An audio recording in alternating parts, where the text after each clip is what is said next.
Hello बच्चों।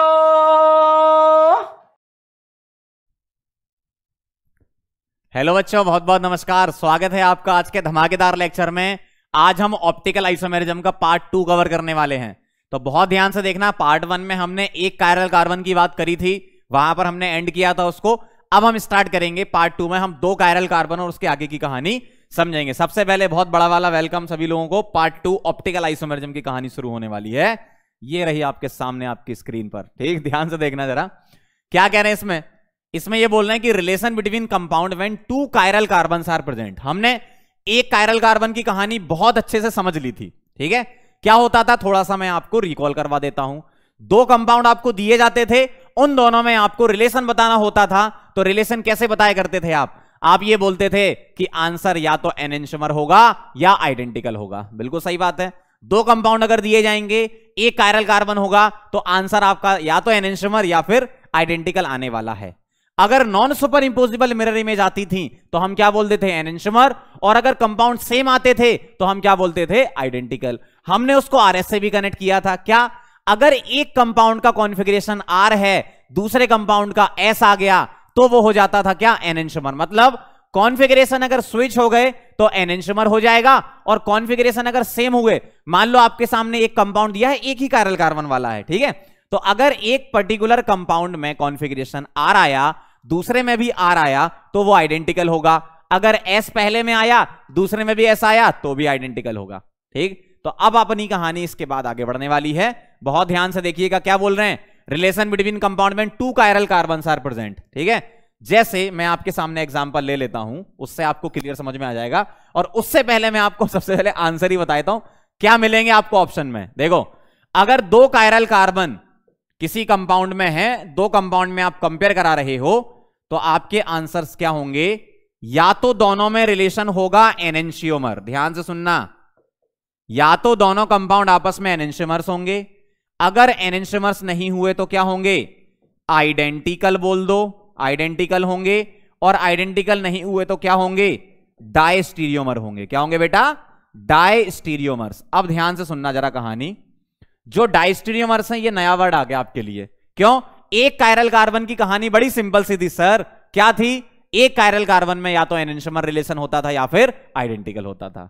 अब आपके सामने दो कायरल कार्बन आ गए, तो आंसर एनेंटियोमर, आइडेंटिकल और डायस्टीरियोमर होगा। एनेंटियोमर तो हम जानते ही हैं, non superimposable mirror image. Identical same compound. ये नया क्या आ गया, डायस्टीरियोमर। तो इसकी एक लाइन की छोटी सी डेफिनेशन लिखेंगे, क्या, compounds which are not mirror image, compounds which are not mirror images। ध्यान से सुनना जरा। ऐसे दो कंपाउंड जो आपस में मिरर इमेज नहीं है, ऐसे दो कंपाउंड जो आपस में मिरर इमेज नहीं है, वो क्या हो जाएंगे, डायस्टीरियोमर। तो इन शॉर्ट क्या हम ऐसा बोल सकते हैं कि जो एनेंटियोमर नहीं, आइडेंटिकल नहीं, वो डायस्टीरियोमर। बिल्कुल बोल सकते हो। जो एनेंटियोमर नहीं, आइडेंटिकल नहीं, वो क्या होंगे, सारे डायस्टीरियोमर होंगे। तो ये ध्यान रखना आप, आंसर आपको इन तीनों में से ही मिलेगा, ठीक। अब इसको चेक कैसे करोगे, एग्जांपल बताते हैं भाई। पंकज सर बिना एग्जांपल के तो बात करते नहीं है ना। देखो जरा, मेरे सामने एक कंपाउंड लिखा है CH3। ध्यान से देखना, यहां लगा है HOH, यहां लगा है HOH, और यहां आ गया C2H5, ठीक है। एक काम करते हैं, इसको हम इथाइल लिख देते हैं तो ज्यादा अच्छा रहेगा, थोड़ी जगह भी बचेगी। पूरे ही हटा देते हैं अब, है ना। देखो, ऊपर मिथाइल लिख देता हूं मैं CH3 को, नीचे ऐसा लिख देता हूं HOH, HOH, और यहां लगा दिया मैंने इथाइल, पहला कंपाउंड, ठीक है। इसका तुम्हें रिलेशन बताना है इसके साथ। यहां लगा दिया मैंने OHH, यहां लगा दिया OHH, और यहां लगा दिया ET। बताओ जरा, ये दोनों कंपाउंड क्या होंगे। क्या इसमें कायरल कार्बन है, यस है ना। अरे यार, साफ साफ दिख रहे हैं तुम्हें। एक ये कायरल कार्बन, एक ये कायरल कार्बन, इसमें एक ये कायरल कार्बन, मतलब दो कायरल कार्बन की बात आ गई। दो से ज्यादा भी कायरल कार्बन की आती है, लेकिन वो अपन हायर क्लासेस में पढ़ेंगे, मतलब क्लास 12th में उसके बारे में डिस्कस करेंगे डिटेल में। अभी आपके लिए दो कायरल कार्बन का सफिशिएंट है ना। तो दो कायरल कार्बन में रिलेशन बताना है, इसको मैं 1 लिख रहा हूं और इसको 2 लिख रहा हूं। तो आप मुझे बताओ, मैं यहां पर पूछ रहा हूं आपसे, क्या 1 and 2 R? बोलो बोलो बोलो। अरे भैया 1 and 2 क्या है? क्या मैं इसको, ध्यान से देखना, क्या मैं इसको ऐसा बोल सकता हूं कि सर ये दोनों एक दूसरे की मिरर इमेज हैं? देखो, ये दोनों एक दूसरे की मिरर इमेज हैं। क्लियर बात? क्यों? इसको तुम मिरर में देखोगे तो ऐसा ही तो दिखेगा, नहीं दिखेगा क्या? क्या बात कर रहे हो? इसको मिरर में देखोगे ऐसा ही दिखेगा। और जब तुमने इसको मिरर इमेज बोला है, अब इसके बाद क्या चेक करना है? सर मिरर इमेज हैं, बहुत अच्छी बात है। क्या सुपर इंपोज हो रहे हैं या नॉन सुपर इंपोज हो रहे हैं?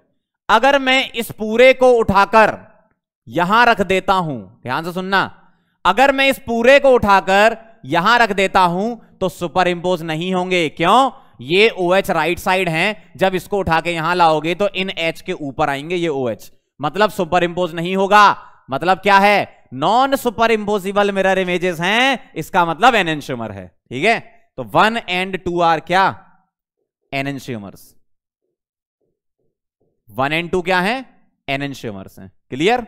चलो भाई आगे बढ़ रहे हैं और देखना जरा, इसी में ही मैं एक कंपाउंड और ऐड कर रहा हूं, ऐसा एमी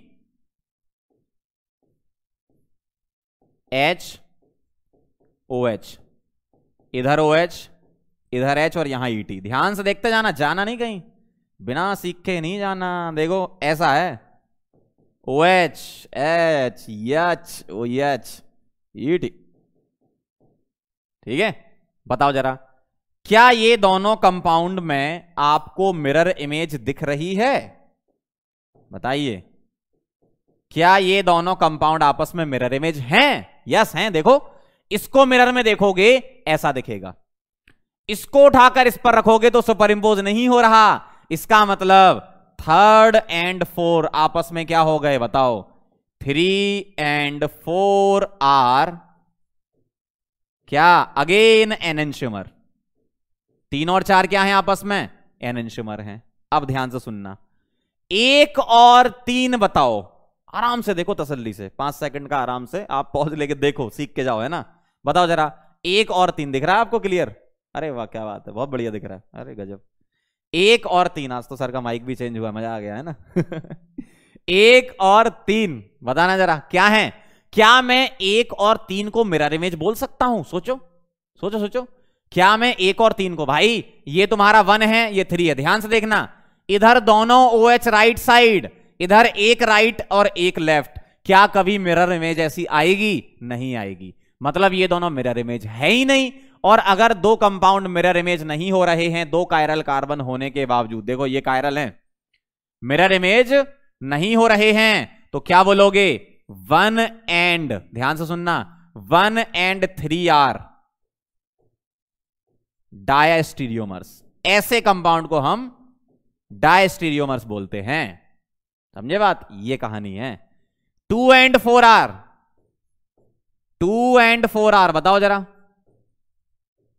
2 और 4 क्या है? क्या इसकी मिरर इमेज ये मिलेगी? कभी नहीं मिलेगी। क्यों? यहां OH OH लेफ्ट साइड है दोनों, जबकि यहां एक लेफ्ट और एक राइट है।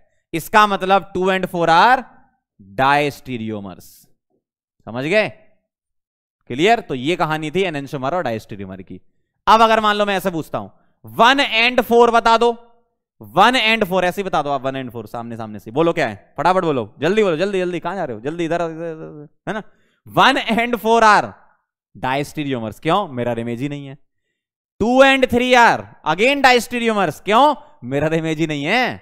तो कहानी समझो क्या है, ध्यान से, बहुत ध्यान से, इधर कहीं जाना नहीं, इधर आओ, इधर। 1 and 2 एनेंशियोमर, 3 and 4 एनेंशियोमर। क्यों? क्योंकि non superimposable mirror image आ रही थी। क्लियर बात? 1 and 3 diastereomer, 2 and 4 diastereomer, 1 and 4 diastereomer, 2 and 3 diastereomer. समझे कहानी? ये कहानी है। ठीक है, अब आप बोलोगे सर आइडेंटिकल तो कोई आया नहीं। अरे सेम सेम कहीं दिख ही नहीं रहा था, तो इसलिए आइडेंटिकल वाला नहीं आ रहा है यहाँ पे। कभी 2 सेम कंपाउंड बना दे तो आप बोल देना आइडेंटिकल है ना। तो ये कहानी है एनेंशियोमर, आइडेंटिकल और डायस्टीरियोमर की। ठीक, क्लियर? समझ में आ गया आपको एग्जांपल से? चलो आगे बढ़ते हैं। तो अब चलते हैं हम आगे, आराम से पॉज करके नोट करेंगे और हम आगे बढ़ेंगे। ध्यान से देखना, अगला टॉपिक है हमारा मेसो कंपाउंड्स। क्या है? Meso compounds. बहुत ध्यान से देखिएगा, समझना जरा ध्यान से। मेसो कंपाउंड्स क्या होते हैं, पहले आप इसको पढ़ोगे तभी समझ में आएगा। मेसो कंपाउंड्स क्या होते हैं? कंपाउंड्स विच हैव 2 और मोर कायरल सेंटर्स। और आपको यहां पर 2 कायरल कार्बन की बातें ही ज्यादातर दिखेंगी। ऐसा नहीं है कि 2 से ज्यादा नहीं दिखेंगे, वो हम 12वीं क्लास में डिटेल में पढ़ेंगे, है ना। अभी की जो कहानी है वो यही है कि क्या 2 और मोर कायरल सेंटर में कौन सा हम डिस्कस करेंगे? 2 कायरल सेंटर, मतलब 2 कायरल कार्बन के बारे में डिस्कस करेंगे, है ना। But also have symmetry, POS and COS. मतलब आपको पीओएस मिलेगी और सीओएस मिलेगी, मतलब सिमिट्री वहां पर मिल सकती है। तो आपको सीओएस भी नहीं सोचना। मतलब हम यहां जो मेसो कंपाउंड की बात कर रहे हैं उसमें पहली बात हम करेंगे किसकी? पहली बात हम करेंगे किसकी? 2 कायरल कार्बन की। किसकी? 2 कायरल कार्बन होंगे। और क्या होगा? दूसरी कंडीशन क्या होगी? POS, plane of symmetry. मतलब 2 कायरल कार्बन के साथ अगर पीओएस आ गई तो मेसो कंपाउंड बोल देंगे, सीधा सा। बस इतना हमें अभी पढ़ना है। क्या? 2 कायरल कार्बन के साथ पीओएस आ गई तो मेसो कंपाउंड। ठीक है, ध्यान से देखना जरा। एग्जाम्पल के तौर पे, बिना एग्जाम्पल के तो पंकज से बात करते ही नहीं है। एग्जाम्पल के तौर पे देखो, यहां आ गया आपका क्या? छतरी। और ये आ गया H, यहां लगा दिया OH, यहां लगा दिया H, यहां लगा दिया OH और यहां लगा दिया छतरी। ठीक है, बताओ जरा, कायरल कार्बन है? देखो, ये दोनों कंडीशन फुलफिल होनी चाहिए। इधर ध्यान से, दोनों कंडीशन फुलफिल चाहिए। ऐसा नहीं कि सर 2 कायरल कार्बन है या पीओएस है, ऐसा नहीं करना। दोनों एक साथ चाहिए। क्या? 2 कायरल कार्बन भी होने चाहिए और पीओएस भी होना चाहिए, दोनों चीजें चाहिए। ठीक है, ध्यान से देखना। इधर इधर इधर देखो, कायरल कार्बन है क्या? चेक करेंगे पहले। देखो, ये कायरल और ये भी कायरल। कायरल कार्बन तो चेक करना आता ही है, आपको सिखाया था, है ना। तो ये 2 कायरल हैं। क्या इसमें प्लेन ऑफ सिमिट्री है? अगर मैं आपसे बोलूं ये, ठीक है, ये थोड़ी गंदी लग रही है, अच्छी वाली देखते हैं। ये देखो, अगर मैं बोलूं ये, देखो ध्यान से देखो जरा, क्या ये पीओएस है? दिख रही है आपको? अरे क्या, कितनी अच्छी दिख रही है, वाह। क्या ये पीओएस है? अगर मैं इसके अलोंग काट दूं मॉलिक्यूल को तो 2 इक्वल हाफ डिवाइड हो गए। यस, तो ये पीओएस है। तो मैं क्या बोलूंगा? इसको पीओएस। अब देखो जरा, 2 chiral carbon with POS is equal to meso, है ना। मतलब इस कंपाउंड को मैं क्या बोलूंगा? मेसो कंपाउंड बोलूंगा। 2 कायरल कार्बन के साथ पीओएस आ जाए तो भाई साहब, तुम क्या मैं क्या, पूरा हिंदुस्तान उसको मेसो बोलता है। ठीक है, चलो भाई, अब मैं एक बहुत ही इंपॉर्टेंट पॉइंट लिख रहा हूं यहां पर। क्या इंपॉर्टेंट पॉइंट है? Meso compound, meso compound is optically inactive, optically inactive due to internal, क्या? Due to internal compensation. समझे बात को? नहीं समझे? अब समझाते, देखो इधर। मेसो कंपाउंड ऑप्टिकली इनएक्टिव होते हैं। क्यों? Internal compensation. अब सर ये इंटरनल कंपनसेशन क्या होता है? इंटरनल कंपनसेशन का मतलब ये होता है कि इसमें है तुम्हारे पास 2 कायरल कार्बन। अगर मैं आपसे ऐसा बोलूं कि सपोज एक कायरल कार्बन ऑप्टिकल रोटेशन को +30 घुमाता है तो दूसरा वाला -30 घुमाएगा, तो ओवरऑल क्या हो जाएगा? +30 -30 इज इक्वल टू बचपन से 0। ठीक है, मतलब ओवरऑल रोटेशन नहीं आएगा, मतलब ऑप्टिकल इनएक्टिव हो जाएगा, ऐसा बोलते हैं। ठीक, और प्लेन ऑफ सिमिट्री आएगी तो ही ऐसा होगा आपके साथ 2 कायरल कार्बन में, है ना। क्यों? ऊपर वाला और नीचे वाला फॉर्मूला तो सेम है ना, मतलब ऑप्टिकल रोटेशन भी सेम होगी, लेकिन क्या होगी? Opposite direction.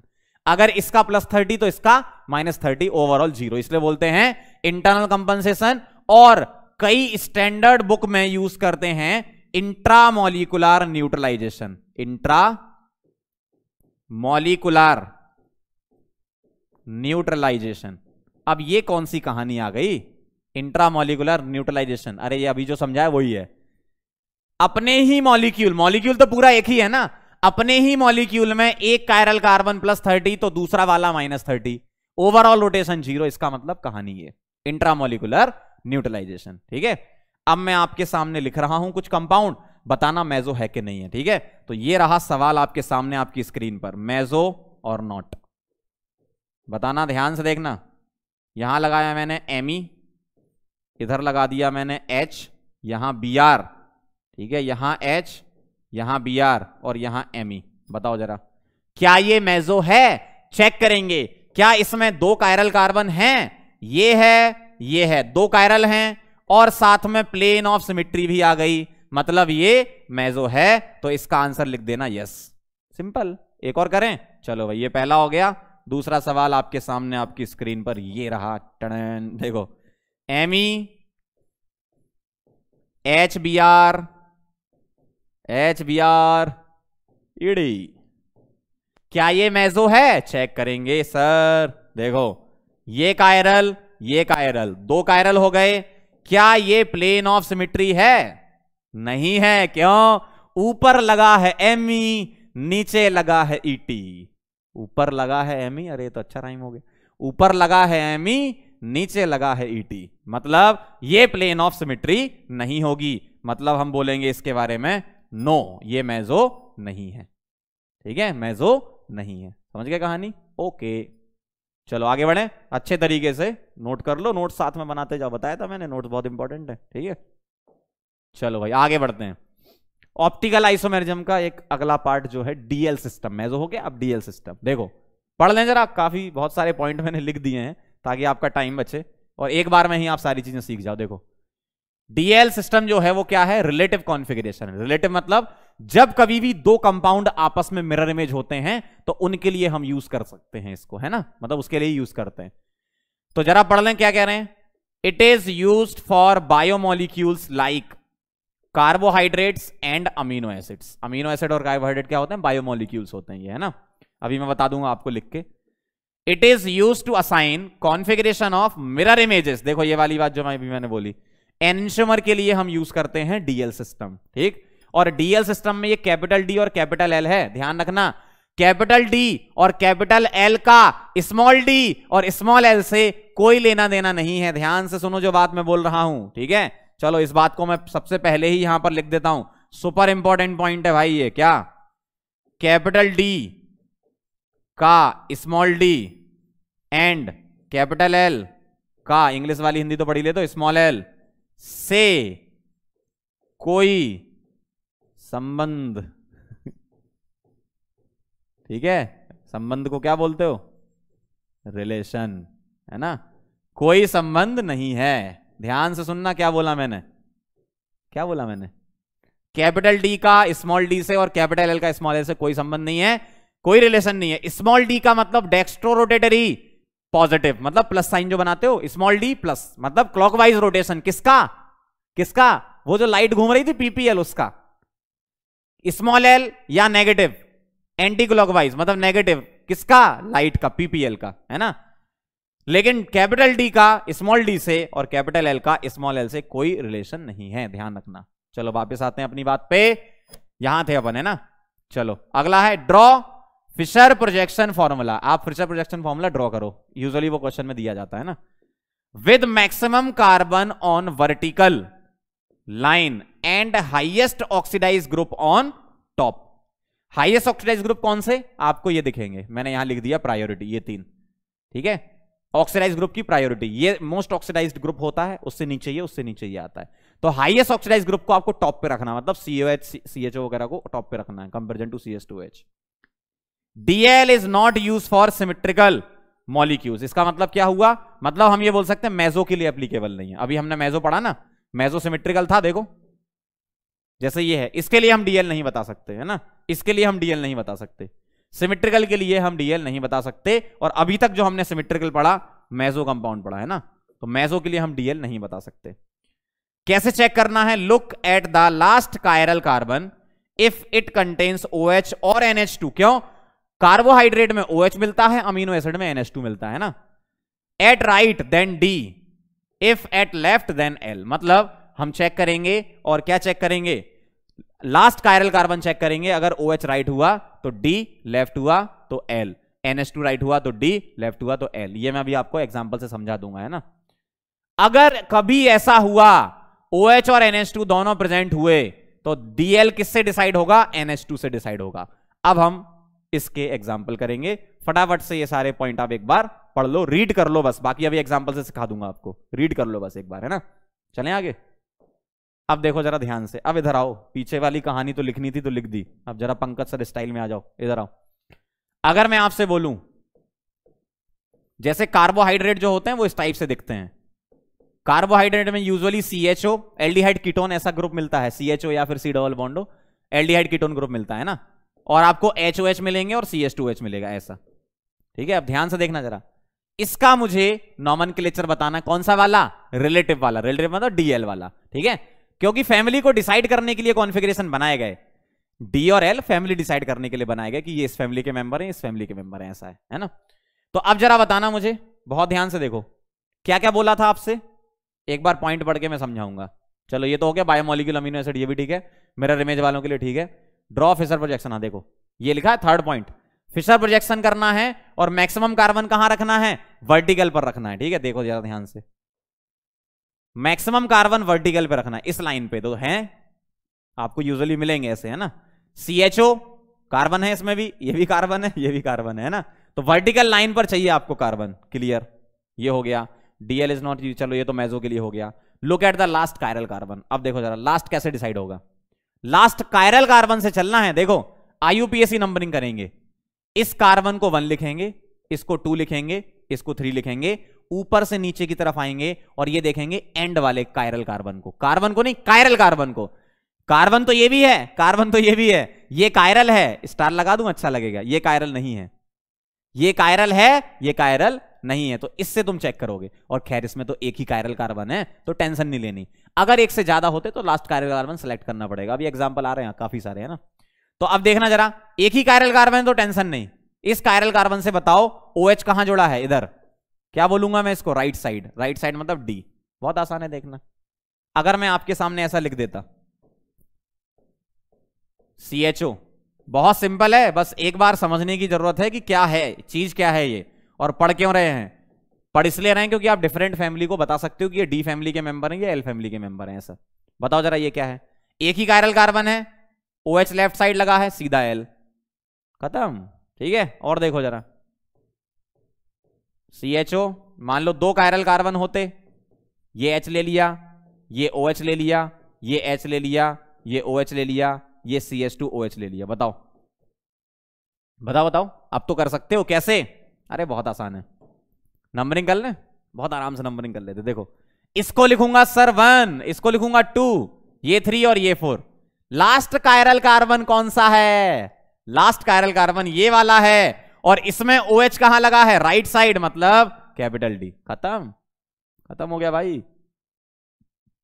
कहां जा रहे हो? इधर देखो, लास्ट कायरल कार्बन यही है ना, और सारे कार्बन वर्टिकल लाइन पे हैं, OH राइट तो D। अगर मान लो मैं इसको ऐसा लिख देता, एक क्वेश्चन और देख लो, अगर मैं ऐसा लिखता, ऐसा ऐसा, OH लेफ्ट लगा दिया, ये H, ये H, ये OH और ये CH2OH, तो आपको IUPAC की नंबरिंग करनी है, कर दो जरा।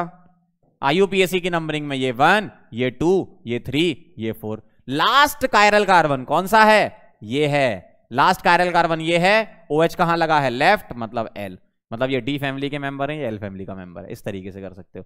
एक सवाल आपके सामने और लिख देता हूं, ठीक है, OH NH2 वाला भी लिख देता हूं, इसको कॉपी कर लेते हैं।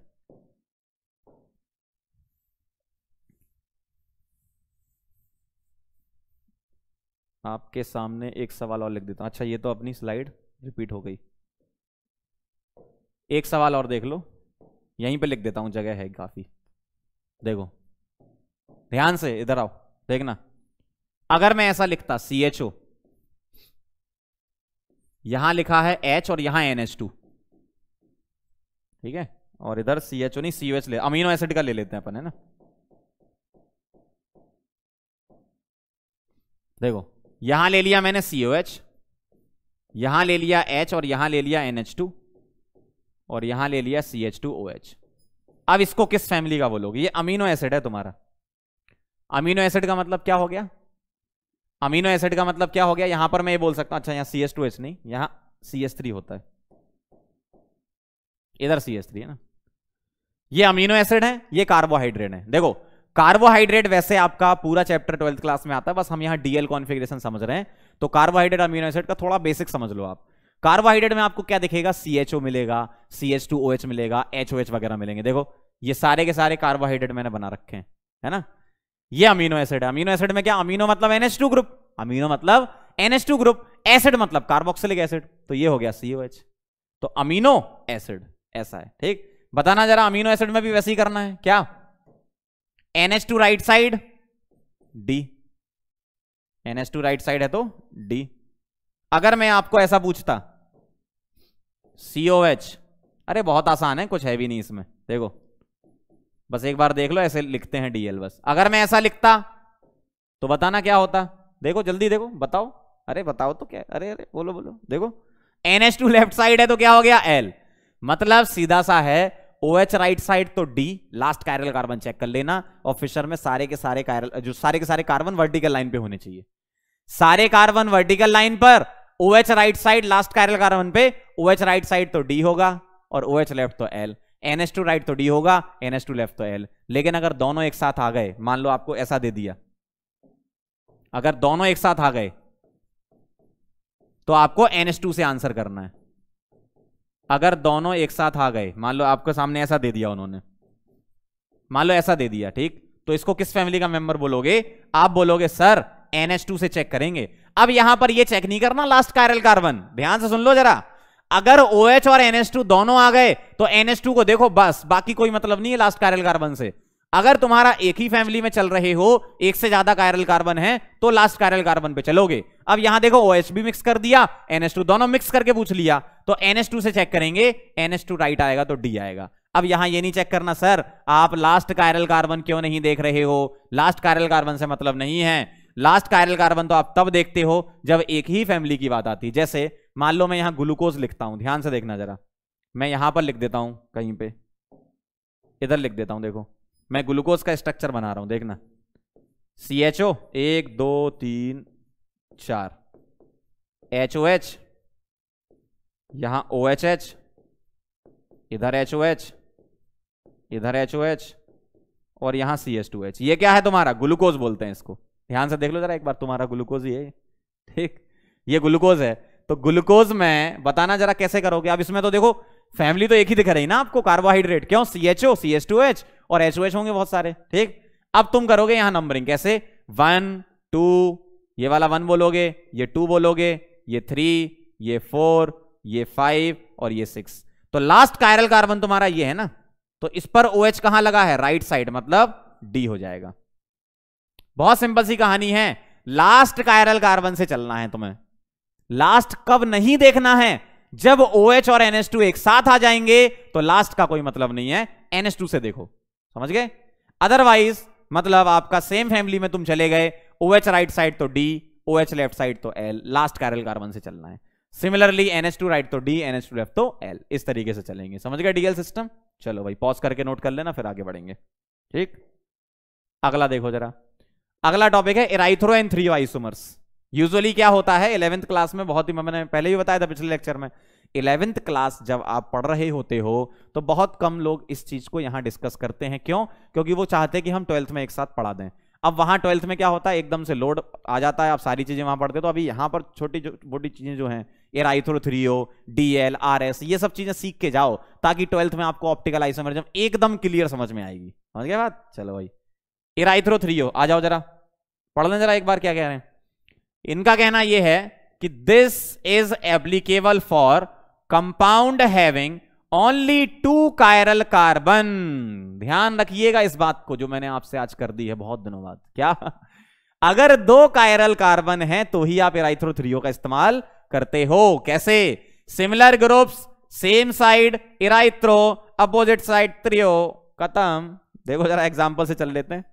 अगर मैं आपसे ऐसा कहूं, क्या सा कहूं, ऐसा कहूं, क्या, यहां लगा दिया मैंने CH3, यहां लगा दिया H, यहां लगा दिया Br, यहां लगा दिया H, यहां लगा दिया Br और यहां लगा दिया C2H5, ऐसा लगा दिया। बताओ क्या बोलोगे इसको। कैसे चेक करना है वो मैं बता देता हूं। आपको ऊपर नीचे से कोई मतलब नहीं है, मिथाइल इथाइल से कोई मतलब नहीं है। आपको सिर्फ क्या देखना है, ये देखना है। देखो यहां बी आर सेम साइड लगे हैं, तो पैटर्न कुछ ऐसा सोच सकता हूं मैं। देखो ऐसा देखना, इधर देखना, इधर मैं कुछ ऐसा सोच सकता हूं क्या बेटा, ऐसा सोच सकता हूं क्या बेटा? ध्यान से देखो, ये बी आर इधर लगा, ऐसे चलो ऐसे, तो ई जैसा बन रहा है ना, ई जैसा बन रहा है ना, तो ये इराइथ्रो होता है। मतलब ऐसे याद रखने के लिए बता रहा हूं, ऐसे बन रहा है तो इराइथ्रो। आप चाहो तो एच से देख लो, देखो इससे, इन दोनों से भी देख सकते हो, ऐसा बन रहा पैटर्न, तो ये क्या है, ई है, ये उल्टा ई हो गया।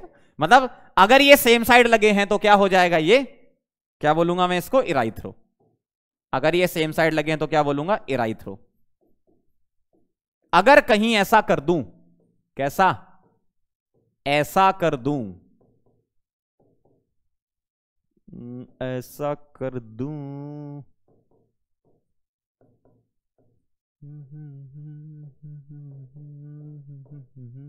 ऐसा देखो जरा, अब देखना जरा, यहां बी आर राइट साइड, यहां बी आर लेफ्ट साइड, तो कुछ ऐसा ऐसा जा रहा है ना, ऐसा ऐसा जा रहा है। मतलब ये क्या है, अपोजिट लगे हैं ना ग्रुप, मतलब थ्रियो है सीधा सीधा।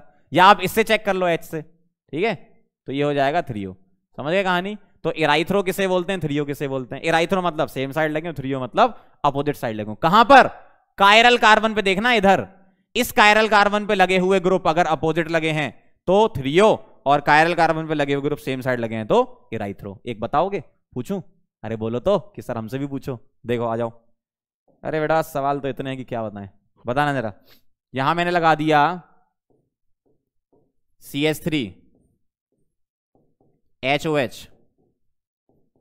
HOH CH3, बताओ जरा क्या बोलूंगा इसको, इराइथ्रो या थ्रियो? साफ साफ दिख रहा है, OH सेम साइड लगे हैं इन कायरल कार्बन के अराउंड। यहां से मतलब नहीं है, ऊपर नीचे से, इससे मतलब नहीं है, इससे देख लो आप, है ना, तो क्या बोलूंगा, इराइथ्रो।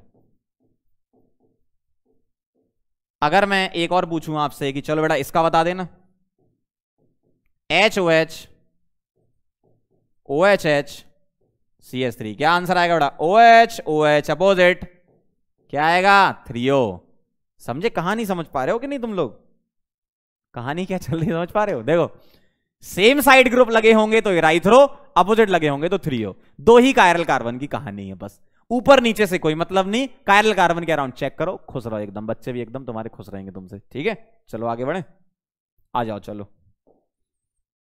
एनेंस्टोमर डायस्टोमर की कुछ प्रॉपर्टीज हैं, ये बेसिक थ्योरेटिकल पॉइंट है तो मैंने लिख दिए हैं, समझा भी देता हूं आपको, और इनको याद रख लेना आप। क्या एनेंस्टोमर और डायस्टोमर में क्या डिफरेंस होता है? देखो ये क्या कह रहे हैं, हैव सेम फिजिकल, अंडरलाइन नहीं कह रहा, काफी गंदा लगेगा, ऐसे ही पढ़ देता हूं। क्या, have same physical properties like boiling point, थोड़ा सा अंडरलाइन कर लेते हैं ना, boiling point, melting point, refractive indexes, ये सब। मतलब जो दो कंपाउंड आपस में एनेंस्टोमर थे ना आपके, non superimposable mirror image, उनके बारे में बात हो रही है। क्या है, उनकी फिजिकल प्रॉपर्टीज सेम होती हैं, जबकि डायस्टेरोमर में क्या होता है, डिफरेंट फिजिकल प्रॉपर्टीज, यही सारी डिफरेंट होती हैं जब दो कंपाउंड आपस में मिरर इमेज नहीं होते हैं। They can not be separated by physical method like distillation, जहां बॉइलिंग पॉइंट का डिफरेंस होता है वहां पर अपन यूज करते हैं इस टाइप के मेथड्स, है ना। तो इसको आप सेपरेट नहीं कर सकते हो और इनको सेपरेट आप कर सकते हो। क्यों? फिजिकल प्रॉपर्टी डिफरेंट है तो आप फिजिकल मेथड से सेपरेशन कर सकते हो, फिजिकल प्रॉपर्टी सेम है तो फिजिकल सेपरेशन मेथड नहीं लगा सकते, बस ये ध्यान रखो। Same chemical property with A chiral reagent. अब ध्यान सुनना, ए कायरल रिएजेंट का मतलब क्या है? ए कायरल रिएजेंट का मतलब बेटा आपका ऐसा है कि मान लो आपने ऐसा कोई कंपाउंड ले लिया, CH3 CH2OH, क्या इसमें कोई कायरल कार्बन है? नहीं है, इसका मतलब ये ए कायरल बोल दूंगा मैं, ए कायरल रिएजेंट बोल दूंगा मैं इसको, है ना। अगला पढ़ो, different chemical property. Chemical properties का मतलब केमिकल रिएक्शंस की बातें चल रही है ना। Different chemical properties with chiral reagent. Chiral reagent क्या होते हैं? जैसे ये, क्या ये एल्कोहल कायरल है? ये कायरल कार्बन आ गया ना, कायरल है, तो इसको बोलूंगा मैं कायरल रिएजेंट, ठीक है। तो कायरल रिएजेंट और ये कायरल रिएजेंट, समझ गए डिफरेंस? कायरल कार्बन हो गया तो ये कायरल रिएजेंट, कायरल कार्बन नहीं हुआ तो ये कायरल रिएजेंट, है ना। इसके बारे में डिटेल में फिर मैं आपसे बोल रहा हूं, पहले बोला था मैंने, ऑप्टिकल आइसोमेरिज्म क्लास 12th का टॉपिक है, अपन यहां पर बेसिक चीजें कवर करते हुए निकल रहे हैं, तो ये छोटी मोटी चीजें आपको पता होनी चाहिए, बाकी डिटेल में तो अपन 12th में पढ़ेंगे ही, है ना, मैं ही पढ़ाऊंगा ठीक। चलो आगे बढ़ते हैं। डायस्टेरियोमर की अगर बात करूं, इसमें chemical properties are similar, similar होती हैं चाहे कोई सा भी आप रिएजेंट ले लो। चाहे कायरल ले लो या ये कायरल, केमिकल प्रॉपर्टीज आपकी सिमिलर होती हैं। GI are also known as diastereomer, ये मैंने आपको जीआई में लिखवाया था। Geometrical isomers are also known as diastereomers. क्यों? वो जीआई जो होते हैं ना वो मिरर इमेज थोड़ी होते हैं। अरे बेटा जीआई जो होते हैं वो मिरर इमेज नहीं होते हैं, समझ गए कहानी? तो ज्योमेट्रिकल आइसोमर्स मिरर इमेज नहीं होते हैं, ध्यान रखना, ठीक है। चलो आगे बढ़े, खत्म कहानी एनेंटियोमर डायस्ट्रीमर की। अब चलते हैं हम रेसमिक मिक्सचर या रेसमिक मॉडिफिकेशंस पर। ध्यान से देखना जरा, अगर मैं आपसे बोलूं रेसमिक मिक्सचर क्या होता है या रेसमिक मॉडिफिकेशन क्या, तो बेसिक डेफिनेशन अपन लिखेंगे क्या? Equimolar mixture of, equimolar mixture of two enantiomers, इसको बोलते हैं आप रेसमिक मिक्सचर। जैसे अगर मैं आपसे बोलूं, ध्यान से देखना जरा, कि मेरे पास एक कंटेनर है और इसमें मेरे पास कंपाउंड पड़े हुए हैं, एक है मेरे पास डी और एक है मेरे पास एल। डी को आप प्लस लिख सकते हो, एल को माइनस, मतलब ऑप्टिकल रोटेशन की बात चल रही। पीपीएल को क्लॉकवाइज घुमाना मतलब प्लस, एंटी क्लॉकवाइज मतलब माइनस, सीधी सी बात है ना। तो अगर ये 50% है, ये भी 50% है, तो इन दोनों के मिक्सचर को हम क्या बोलते हैं? आरएम बोलते हैं। क्या बोलते हैं? रेसमिक मिक्सचर बोलते हैं। मतलब दो एनेंटियोमर पेयर का एक मिक्सचर बोल सकते हो, मतलब दो एनेंटियोमर कंपाउंड का पेयर अगर बोल दूं मैं तो एक रेसमिक मिक्सचर। जैसे एग्जांपल के तौर पे मैं ऐसे ले रहा हूं, ध्यान से देखना जरा, CH3 HOH ET plus CH3 OHH ET, ऐसा देखना, ध्यान से देखना। क्या ये दोनों कंपाउंड आपस में एक दूसरे के नॉन सुपर इंपोजेबल मिरर इमेज हैं? क्या साफ साफ दिख रहा है? यस। इसको देखोगे मिरर में ऐसा दिखेगा, इसको उठा के रखोगे इस पर सुपर इंपोज नहीं होगा। अरे बेटा सुपर इंपोज कहां से होगा? नहीं होगा ना। अगर ये सुपर इंपोज नहीं हो रहा है, इसका मतलब ये क्या हो गए? आपस में एनेंटियोमर हो गए, और इसी को ही हम क्या बोलेंगे? Racemic mixture RM.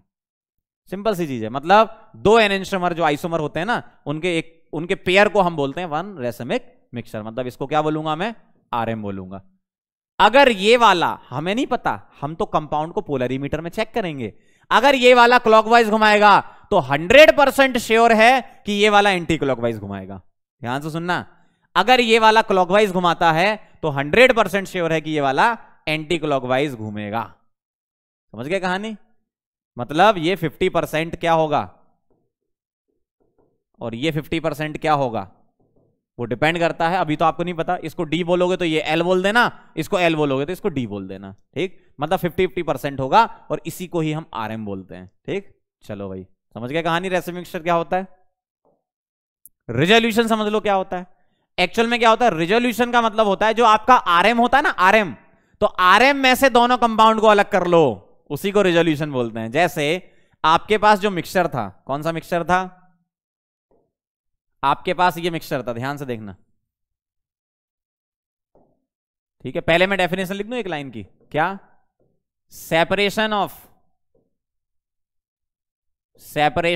Isomers, separation of isomers from RM, मतलब रेसमिक मिक्सचर है। आइसोमर था एनेंटियोमर का सेपरेशन, है ना, आइसोमर था एनेंटियोमर भी लिख सकते हो। तो क्या था आपके पास? डी था और एल था, मतलब ये प्लस और ये माइनस। कितना कितना था? 50% था, 50% था। अगर आप एनी मेथड, मतलब कोई भी मेथड से, ठीक है, आप एनी हाउ इनको क्या कर रहे हो? सेपरेट कर रहे हो। अगर आप इनको सेपरेट कर रहे हो, किसमें? इंडिविजुअल में। आपने इंडिविजुअल में इसका सेपरेशन कर दिया। जैसे आपने कुछ टेक्निक लगाई, कुछ केमिकल रिएक्शंस होती हैं, वो आप जब आप रिएक्शन पढ़ोगे तब अपन को सिखा, मतलब हम आपको तभी सिखा पाएंगे जब आप वो ऑर्गेनिक रिएक्शंस पढ़ोगे। अभी मैं प्रोसेस बता देता हूं क्या है ना। 50% डी 50% एल को अलग अलग कर लो, ठीक है। डी अलग कर लिया, एल अलग कर लिया, डी आपने अलग कर लिया और एल अलग कर लिया। डी और एल अगर आपने अलग कर लिए, ठीक, इसका मतलब इसी प्रोसेस का नाम है क्या? रिजोल्यूशन। रिजोल्यूशन। तो बेसिक डेफिनेशन आपको पता होनी चाहिए, क्या? दो आइसोमर का पेयर आरएम होता है, दो एनेंटियोमर का पेयर आरएम होता है। दो एनेंटियोमर का पेयर क्या होता है भाई, दो कंपाउंड है आपस में एनेंटियोमर है तो एक ही तो पेयर बनेगा, है ना, तो वो एक पेयर बन गया। अब अगर मैं उस पेयर में से इंडिविजुअल अलग अलग कर देता हूं, पेयर में से दो कंपाउंड को अलग कर देता हूं अलग, ठीक है, अगर दोनों को अलग अलग कर दिया तो क्या बोलोगे इस प्रोसेस को, रिजोल्यूशन। कैसे होता है सर, अपन बाद में रिएक्शंस के अकॉर्डिंग सीखेंगे कि ये प्रोसेस होती है, ठीक। अभी आप बेसिक डेफिनेशन इसकी याद रखना। चलो आगे बढ़ते हैं, स्पेशल केसेस पे चलते हैं, ठीक। स्पेशल केसेस की अगर बात करेंगे तो ध्यान से देखना जरा। अगर मैं आपसे स्पेशल केसेस की बात करूं तो सबसे पहला आता है क्यूमुलेंस। अब ये सर क्यूमुलेंस क्या होते हैं, ध्यान से सुनना, क्या लिखा है ये, even number of cumulative double bond can exhibit optical isomerism. अब सुनना जरा, ऑप्टिकल आइसोमेरिज्म के लिए कंडीशन क्या थी तुम्हारी, प्लेन ऑफ सिमेट्री अगर होगी, सेंटर ऑफ सिमेट्री अगर होगी तो इनएक्टिव होगा। मतलब दोनों में से कोई भी एक सिमेट्री अगर हो जाए तो इनएक्टिव होगा। यह बात बिल्कुल क्लियर हो रही है ना आपको। अगर दोनों में से कोई भी एक सिमेट्री आ गई तो ऑप्टिकल इनएक्टिव, अगर सिमेट्री नहीं आ रही तो ऑप्टिकली एक्टिव। और अभी हम सिर्फ पीओएस के बारे में डिस्कस करेंगे, बाद में हम डिटेल में सीयूएस के बारे में बिल्कुल पढ़ने वाले हैं। फिर से बोल रहा हूं, 12th में अपन और डिटेल में पढ़ने वाले हैं, ठीक। तो पीओएस के बारे में हम डिस्कस कर रहे हैं, किसके बारे में, प्लेन ऑफ सिमेट्री, है ना। तो आपको इन सब में प्लेन ऑफ सिमेट्री देखनी है, सेंटर ऑफ सिमेट्री वगैरह कुछ भी नहीं देखना है ना, ठीक। फिर भी मैंने आपको बेसिक आइडिया दे दिया था सेंटर ऑफ सिमेट्री का थोड़ा सा, कि याद रखना कहां लगाते हैं हम। क्यूमुलेंस क्या होती है, even number of cumulative double bond के बारे में हम बात करें। क्यूमुलेंस का मतलब देखो बेसिकली क्या होता है, क्यूमुलेंस का मतलब होता है लगातार, क्या, लगातार डबल बॉन्ड, लगातार डबल बॉन्ड, ठीक है। तो अगर कंटिन्यूअस डबल बॉन्ड आएंगे तो उसको क्यूमुलेंस बोलते हैं। और उनमें से भी कौन से लेने तुम्हें, इवन नंबर वाले, ध्यान से देखना, जैसे सी डबल सी, इस तरीके से, ठीक है। तो अगर मैं इसके लिए बात करूं तो ये इवन नंबर वाला होता है वो एक्चुअल में ऐसा होता है, ध्यान से देखना जरा, इवन नंबर वाला ऐसा होता है। जैसे एक ये डबल बॉन्ड हो गया, एक ही, तो लगातार दो डबल बॉन्ड हो गए तो इसको बोलते हैं even number of double bond वाला क्यूमुलिन, है ना। ध्यान से देखना, यहां पर अगर मैं कोई ग्रुप लगाता हूं, अच्छा ये मैंने डैश और डार्क कैसे कर दिया भाई, ये तो मैंने दो लाइन खींच दी है, डैश डार्क कैसे कर दिया, ध्यान से देखना जरा। अगर मैं आपसे बोलूं कि मैंने यहां पर कोई ग्रुप लगा दिया, सपोज यहां लगा दिया ए, ठीक, यहां लगा दिया बी, यहां लगा दिया मैंने एक्स, यहां लगा दिया मैंने वाई, ठीक। ये डैश का मतलब क्या है, ये अंदर है प्लेन के, डार्क का मतलब क्या, ये बाहर है प्लेन के। क्यों, ये जो कार्बन है इस पर जो ये बॉन्ड लगे हैं ये तो बेटा एक प्लेन में है, डैश और डार्क वाले अलग अलग प्लेन में होते हैं। डैश वाला प्लेन के अंदर, डार्क वाला प्लेन के बाहर। मैं आपको एक बार मॉडल से भी दिखाता हूं, मैंने इसके मॉडल्स बना रखे हैं। कहां के मॉडल, अच्छा मॉडल मेरे जरा यहां रखे हैं, उठा के लाता हूं मैं, आप लोग एक बार बस इसको नोट करो।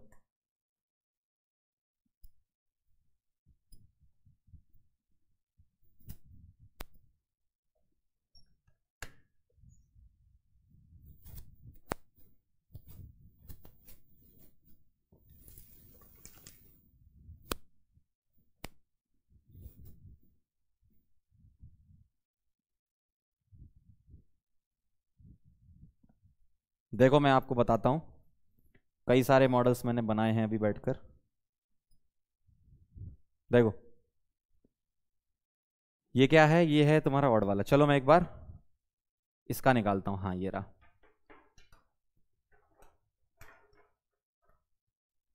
देखना ध्यान से आप, बहुत सारे मॉडल्स दिखाऊंगा आपको, बॉलिस्टिक मॉडल, वो वाले मॉडल नहीं, है ना। देखो ये कहानी है, दिख रहा है ना, एकदम मस्त दिख रहा है। चलो देखना, ये कुछ ऐसा है, कैसा है, इधर इधर, ये ऐसा है, ये है आपका कार्बन, ये वाला, ध्यान से समझना बात को, है ना। ये कार्बन हो गया ये वाला, ठीक, ये कार्बन हो गया ये वाला, ठीक है, ये कार्बन हो गया ये वाला। अब ये जो दो लगे हैं ये ए और बी, अभी तो मैंने ये दोनों सेम सेम लगा दिए, आपको क्या करना है यहां पर ये अलग लगाना है, ठीक है। जैसे लाइक मैं यहां से एक अलग कलर का लगा देता हूं, देखना ऐसा। देखो अगर मैं इस वाले को ए बोल दूं तो ये बी हो गया, ठीक है।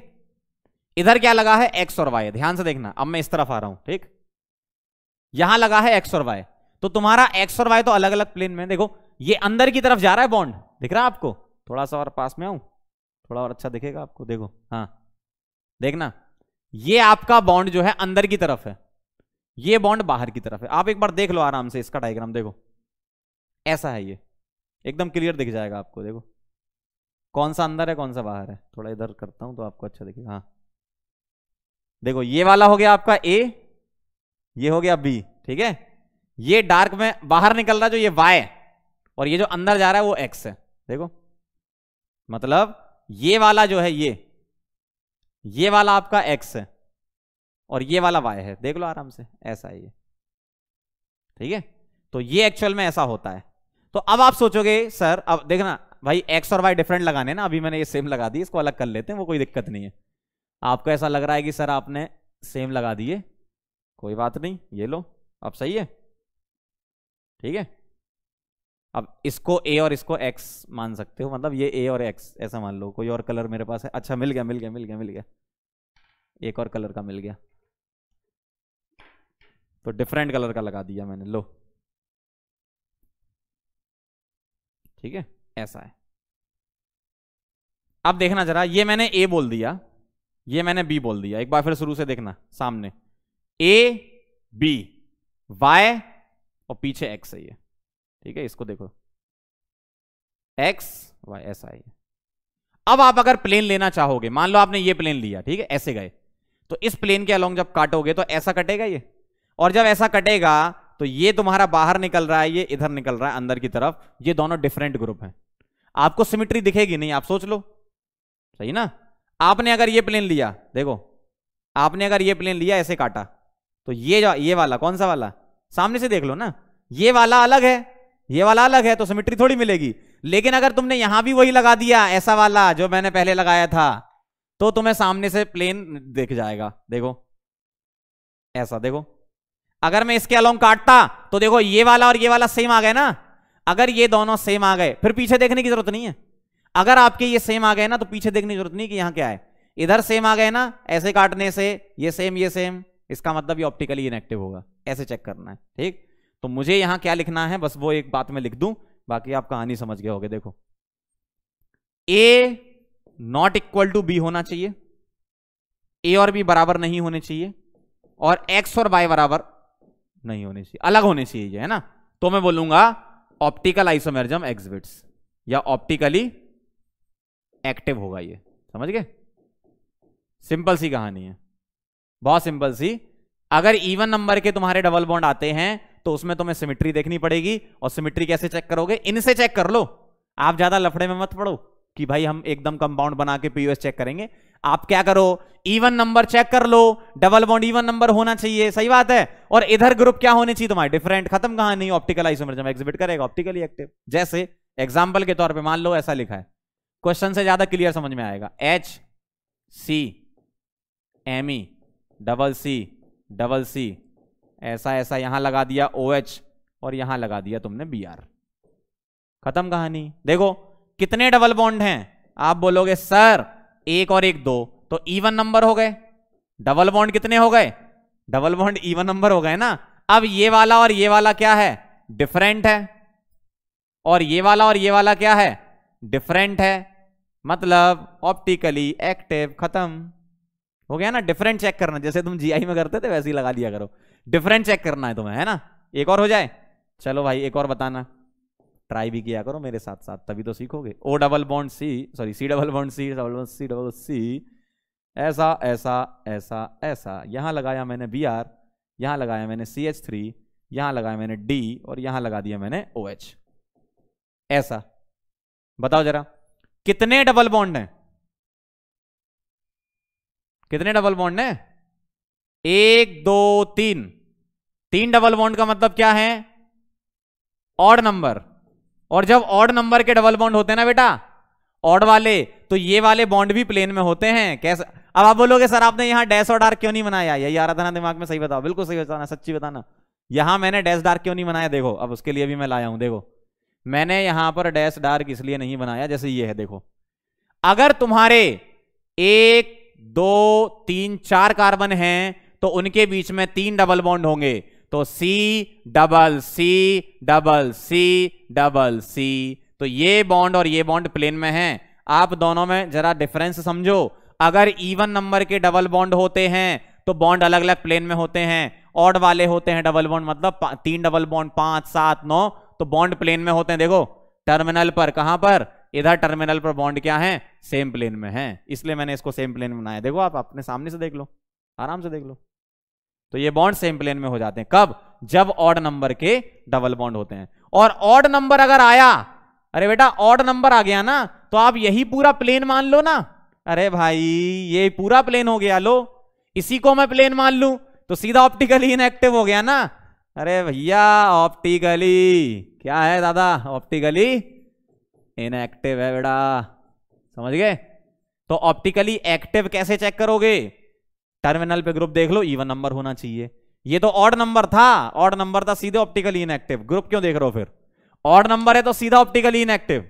इवन है तो ये चेक करना है कि टर्मिनल पर ग्रुप सेम है या अलग है। अगर सेम है तो ऑप्टिकली इनएक्टिव। किसी भी एक तरफ सेम मिल जाएगा तो बोल देना इनएक्टिव, किसी भी एक तरफ, दूसरी तरफ नहीं देखना। जैसे और एग्जांपल में इसका बताता हूं आपको। मान लो ऐसा लिखा होता है इसमें H C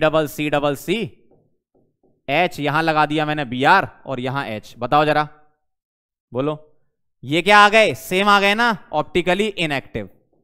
OIA लिख दिया, ऑप्टिकली इनएक्टिव। ठीक है, मान लो आपको ऐसा दिया जाता, एक सवाल हो गया एक और जगह, देखो यहां आ जाओ, जगह का इस्तेमाल कर लेते हैं अपन। तो देखो ऐसा है HCH CCH, देखो ऐसा लिखा है तो भी ऑप्टिकली इनएक्टिव। क्यों, ये और ये सेम लग गए और ये और ये सेम लग गए। कहीं भी एक जगह होता तब भी इनएक्टिव ही था, कहीं भी एक जगह होता, दोनों जगह तो कोई दिक्कत ही नहीं है, एक जगह से भी काम चल जाएगा। ठीक है, तो ये कहानी थी किसकी, क्यूमुलिन्स की। अब आगे बढ़ते हैं, स्पाइरो कंपाउंड के बारे में बात करेंगे, है ना। ध्यान से देखना जरा क्या कह रहे हैं। स्पाइरो कंपाउंड की अगर मैं बात करूं, पढ़ेंगे जरा क्या कहना है। Even number of spiro compounds can exhibit optical isomerism same to same. क्यों, डबल बॉन्ड और रिंग वाली जो कंडीशन है वो सेम रहती है। Even number of spiro compound मतलब अगर मैंने एक रिंग ऐसी बनाई तो दूसरी रिंग कैसी बनेगी, ऐसी बनेगी। और आपको यहां पर ग्रुप चेक करने हैं, ग्रुप अपन थोड़े से अलग कलर से बनाएंगे।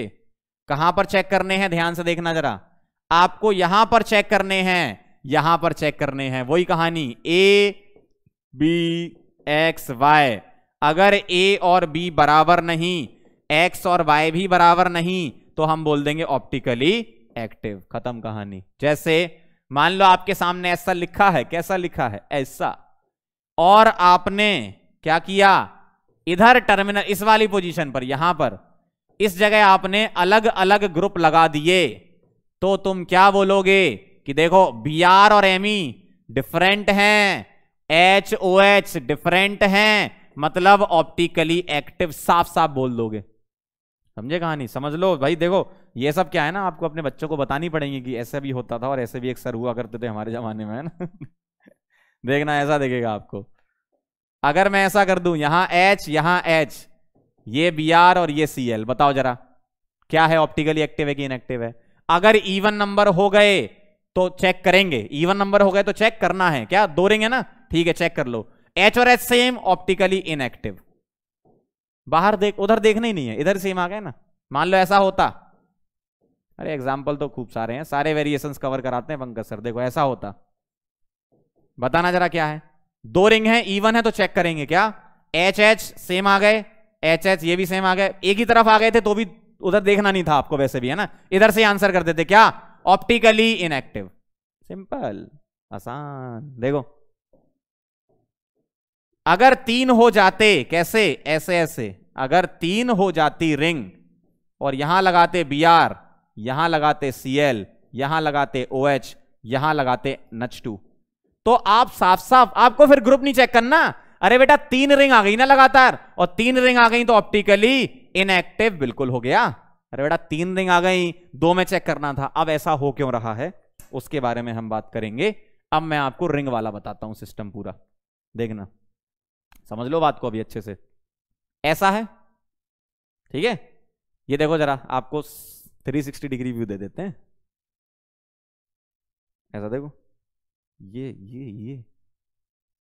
दिख रहा है 360 डिग्री व्यू। अब देखना जरा, 2 रिंग दिख रही हैं आपको आमने सामने, मतलब आपके सामने 2 रिंग, ये वाले जो बॉन्ड हैं, ये वाले जो बॉन्ड हैं, ये सेम प्लेन में लगाए हैं, और ये जो बॉन्ड है ये अलग प्लेन में है। लॉजिकली मुझे इधर डैश और डार्क बनाना चाहिए था, मतलब इस तरीके से, लेकिन कोई दिक्कत नहीं, आप समझ गए होगे। ये डैश और ये डार्क, ऐसा उधर डैश डार्क, ठीक। लेकिन अपन डायरेक्ट अब सीख गए हैं तो मैंने इसलिए बनाया नहीं है, ठीक। तो ये कहानी है, ठीक।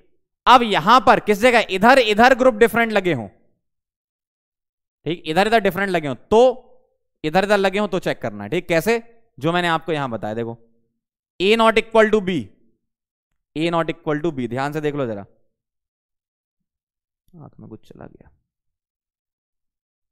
देखना,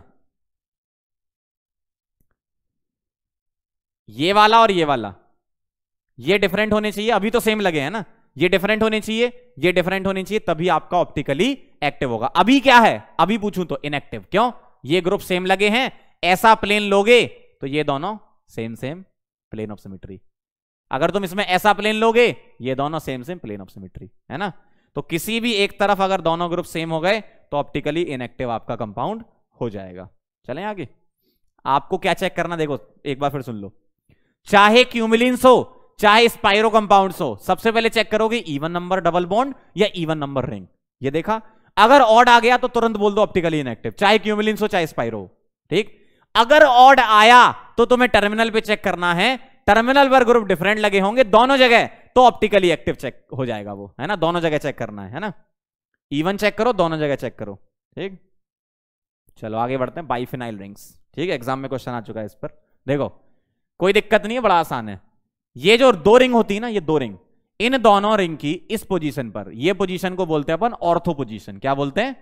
ऑर्थो पोजीशन बोलते हैं इन पोजीशन को। तो ऑर्थो पोजीशन पर ये ऑर्थो, ये ऑर्थो, ये ऑर्थो, ये ऑर्थो, ऑर्थो पोजीशन पर ये जो ग्रुप लगे ना, ये ऑर्थो पोजीशन पर ये जो ग्रुप लगे, ये ग्रुप तुम्हारे होने चाहिए बल्कि। कैसे बल्कि? मतलब एक्स एंड वाई, ये कहां कहां से ग्रुप आप ले सकते हो? NO2 हो सकता है, SO3H हो सकता है, अल्काइल ग्रुप हो सकता है, COOH हो सकता है, ETC। इस टाइप के ग्रुप आपको बल्कि ग्रुप दिख सकते हैं। क्यों? क्योंकि जितना बड़ा साइज, जितना मोटा आदमी, उतना ज्यादा रिपल्सन देगा, और जितना ज्यादा रिपल्सन देगा तो ये रिंग और ये रिंग का प्लेन चेंज हो जाएगा। ये क्या करेंगे? एक दूसरे को रिपेल करेंगे। अगर ये एक दूसरे को रिपेल करेंगे तो इस रिंग और इस रिंग का प्लेन चेंज हो जाएगा, दोनों परपेंडिकुलर हो जाएंगी। मान लो बोर्ड पर ये जो रिंग बनी है वो इस प्लेन में ही बनी है ना, तो ये वाली घूमकर ऐसी हो जाएगी। देखो ये इस प्लेन में है, ये ऐसी हो जाएगी, ऐसी, ठीक है, ऐसी। देखो ये वाली रिंग इस प्लेन में है तो ये वाली इस प्लेन में हो जाएगी, ऐसी, ठीक है। तो दोनों रिंग प्लेन में नहीं रहेंगी, मतलब प्लेन ऑफ सिमेट्री नहीं मिलेगी। कब?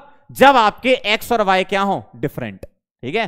तो एक्स एंड वाई, ये जो एक्स एंड वाई है ना, ये इधर इधर सेम चल सकते हैं, ध्यान सुनना, इन दोनों जगह सेम हो सकते हैं, इन दोनों जगह सेम नहीं होना चाहिए। क्यों? क्योंकि फिर आपको ये प्लेन ऑफ सिमेट्री मिल जाएगी, है ना। तो इसलिए आपको क्या करना है, ये दोनों ग्रुप क्या चाहिए? डिफरेंट। तो X and Y must be different, must be different. समझ गए बात को? रेड से दिख रहा है आप लोगों को? हाँ ठीक है। एक्स एंड वाई क्या होना चाहिए? डिफरेंट होना चाहिए, ठीक है। अब मैं आपको कुछ एग्जांपल बता रहा हूं। क्वेश्चन यही है, ऑप्टिकली एक्टिव और ऑप्टिकली इनएक्टिव, ये चेक करना है। एक्टिव OA मतलब ऑप्टिकली एक्टिव, OIA मतलब ऑप्टिकली इनएक्टिव, ठीक है। बताना जरा। पहला सवाल ये रहा आपके सामने आपकी स्क्रीन पर, बताएं। ये SO3H यहां लगा दिया ME, इधर ऐसा ऐसा ऐसा ऐसा ऐसा ऐसा देखेंगे, यहां लगा दिया मैंने यमी, और यहां लगा दिया मैंने SO3H। बताएं जरा, क्या ये ऑप्टिकली एक्टिव है? डेफिनेटली। क्यों? आपको चेक क्या करना है? ये और ये वाला, बस। ये दोनों डिफरेंट, ठीक। ये दोनों डिफरेंट, ठीक। क्या हो गया? ऑप्टिकली एक्टिव, OA, ऐसा होता है, ठीक। अब कई लोग इसमें ऐसा भी पूछते, सर यहां सेंटर पर खड़े हो जाएं तो इसमें सेंटर ऑफ सिमेट्री नहीं दिख रही क्या? ऐसा भी तो दिमाग में आता है ना लोगों के, क्या यहां खड़े हो जाएं सेंटर ऑफ सिमेट्री दिख रही क्या? अरे बेटा मुझे एक बात बताओ, अभी मैंने आपको क्या समझाया? अभी मैंने ये समझाया कि ये दोनों ग्रुप रिपेल करते हैं, और ये रिपेल करते हैं तो ये दोनों रिंग प्लेन में नहीं होती। दोनों रिंग जब प्लेन में नहीं है तो होती है, तो सेंटर ऑफ सिमेट्री कैसी हो सकती? देखो एक रिंग इस प्लेन में है और एक रिंग इस प्लेन में है, परपेंडिकुलर प्लेन में है, तो आपको कोई सेंटर ऑफ सिमेट्री नहीं मिलेगी जब दो डिफरेंट प्लेन में रिंग होती है। एक ही प्लेन में होगी तभी तो आप अपोजिट जा सकते हो ना, है ना, ऐसा है। तो OA है। अगला बताना जरा, दूसरा सवाल, अगर मैं ऐसा लिख दूं COH, यहां लगा दिया COH, यहां लगा दिया NO2, इधर NO2 और यहां NO2, बताओ ये क्या है, ऑप्टिकली एक्टिव है कि इनएक्टिव है? साफ साफ इनएक्टिव है। क्यों?